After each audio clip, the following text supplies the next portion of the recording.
Alright. Hello everyone, my name is Madison Riley and this is Kayla Richardson. We're both nurses in the surgical ICU in the West Roxbury VA. We are here today to give a little video on how to use the subsalve non-invasive ventilation helmet in patients with COVID-19. So at our hospital, what we're doing is we're setting up bags ahead of time that are ready to go with all of the things you may need if you're going to initiate the helmet therapy. So in these bags, when you call respiratory, they'll bring the bag with them. In them will be a little cheat sheet from the company on how the helmet is set up.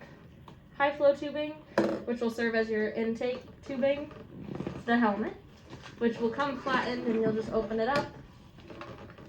Flex tubing with a viral filter and a PEEP valve to serve as your exhalation tubing, as well as earplugs. So before you put the helmet on, you want to measure the neck circumference of your patient. So we are using a universal helmet. So as long as the patient's neck circumference is no more than 16.5 inches, then you should be fine. You shouldn't have to cut the neck ring at all. However, you are able to cut the neck ring for comfort or if the patient has a larger neck circumference. And it's kind of hard to see on the video, but there are some small circles that kind of give you a guideline for cutting.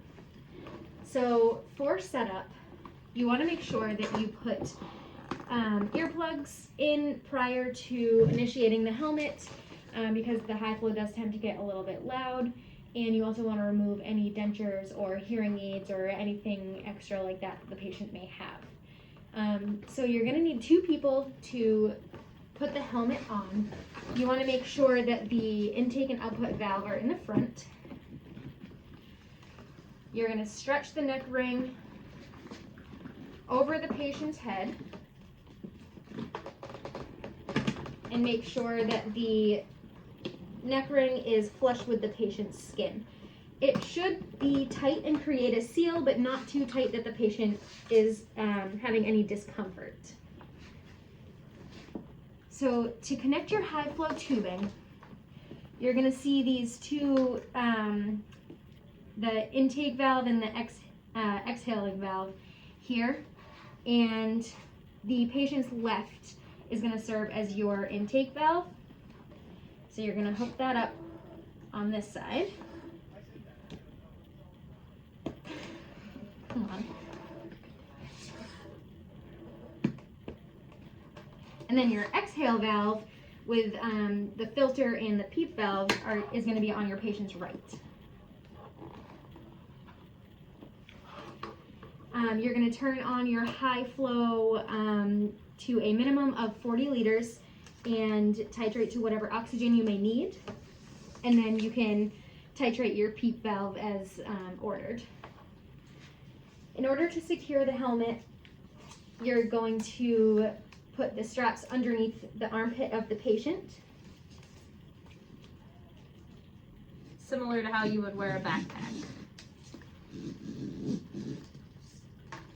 So these straps work to prevent the helmet from floating too much on the patient, pulling on their neck, and help keep it comfortable and secure for them.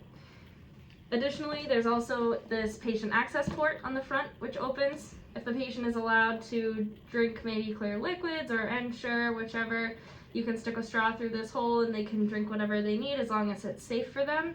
Also, you can stick a yank hour to suction in their mouth or anything that may be in the surface of the helmet. Just when you're done using the port, you just make sure it's closed so no air is leaking out. Also, if a patient has maybe an NG tube or they're using the end-tidal CO2 nasal cannula, or if they have a central line in their neck, they're allowed to have all of those things. You just want to make sure that whatever the tubing is flush between the skin and the seal as much as possible, and make sure the seal is as tight around whatever that line is as possible to prevent any large leakage. And those are areas that you want to be frequently checking the skin for any breakdown, as well as for leakage from the helmet. All right, and when the patient is requiring removal of the helmet, whether it be a break and the patient is transitioned to high flow nasal cannula with or without a non-rebreather, if they have a diet and they are taking the helmet off for a half an hour to eat or so, you want to have 2 people in the room, again, and it's kind of similar to when you put the helmet on. So you're gonna undo the straps here and take them out from underneath the patient's arms. And then you're going to pull with 2 people, the neck ring out and around the patient, and then disconnect the tubing from the high flow and attach it to a nasal cannula, high flow, the same way that you would with any other patient.